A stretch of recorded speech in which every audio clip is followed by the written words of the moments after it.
இன்றைக்கி நம்ம சேனலில் என்ன பார்க்க போகிறோன்னா, அரசு ஊழியர்களுக்கு இபிஎஃப்ஓ 3.0 நடைமுறைக்கு வரப்போகுது. அதை பற்றி இந்த வீடியோவில் நம்ம பார்க்கலாம்.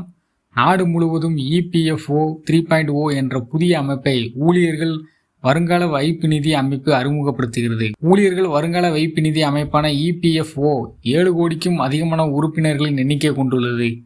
முந்தைய அக்டோபர் 2024 மாதத்துடன் ஒப்பிடும்போது கடந்த ஆண்டு நவம்பர் மாதத்தில் நிகர உறுப்பினர்கள் சேர்க்கை 9.07% அதிகரித்துள்ளது. மேலும் ஆண்டுக்கு ஆண்டு முறையில் நவம்பர் 2023 உடன் ஒப்பிடும்போது நிகர உறுப்பினர்களின் எண்ணிக்கை 4.88% வளர்ச்சி அடைந்துள்ளது. நவம்பர் 2024இல் இபிஎஃப்ஓவில் சுமார் 8.74 லட்சம் புதிய உறுப்பினர்கள் இணைந்துள்ளனர். புதிய உறுப்பினர்களின் சேர்க்கை அதற்கு முந்தைய அக்டோபர் 2024 மாதத்துடன் ஒப்பிடும்போது 16.58% அதிகமாகும்.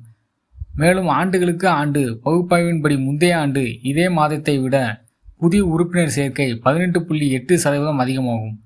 இந்த எழுச்சிக்கு வளர்ந்து வரும் வேலைவாய்ப்புகள், பணியாளர் நலன்கள் குறித்து விழிப்புணர்வு பல்வேறு புதிய வசதிகளை அவ்வப்போது நிறைவேற்றி வருகிறது. அந்த வகையில் சமீபத்திலும் இபிஎஃப்ஓ தனது செயல்முறைகளில் பெரிய மாற்றங்களை செய்துள்ளது. இதன் கீழ் இபிஎஃப்ஓ 3.0 என்ற புதிய அமைப்பு அறிமுகப்படுத்தப்படுகிறது. இபிஎஃப்ஓ 3.0வின் கீழ் நடக்கும் வசதிகள் மற்றும் புதிய அம்சங்கள் பற்றிய தகவல்கள் என்னவென்று இந்த வீடியோவில் நம்ம பார்க்க போகிறோம். இபிஎஃப்ஓ 3.0வின் கீழ் ஒரு புதிய மொபைல் செயலி தொடங்கப்படும்.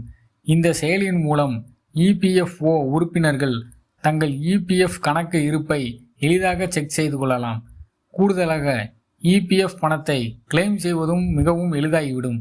தற்போது பிஎஃப் கணக்கில் இருந்து பணத்தை எடுப்பதற்கு ஆன்லைன் விண்ணப்பத்தை நிரப்ப வேண்டும். இது சிக்கலானதாக இருக்கலாம். இருப்பினும் புதிய செயலியின் மூலம் ஊழியர்கள் எளிதாக பணத்தை எடுத்துக்கொள்ளலாம். இபிஎஃப்ஓ 3.0வின் கீழ் ஊழியர்கள் தங்கள் பிஎஃப் கணக்கிலிருந்து பணத்தை எடுக்க ஒரு புதிய வசதியும் பெறுவார்கள். அவர்களுக்கு ஏடிஎம் அட்டை கொடுக்கப்படும். இதை பயன்படுத்தி அருகிலுள்ள ஏடிஎம்மில் இருந்து எளிதாக பணம் எடுக்க முடியும். இருப்பினும் பணம் எடுக்க வரம்பு நிர்ணயிக்கப்படும். இதுபோல பயனுள்ள தகவலை தெரிந்து கொள்வதற்கு நமது சேனலை சப்ஸ்கிரைப் செய்து கொள்ளுங்கள். இந்த வீடியோ பிடிச்சிருந்தா லைக் பண்ணுங்கள், உங்கள் நண்பர்களுக்கும் ஷேர் பண்ணுங்கள். நன்றி.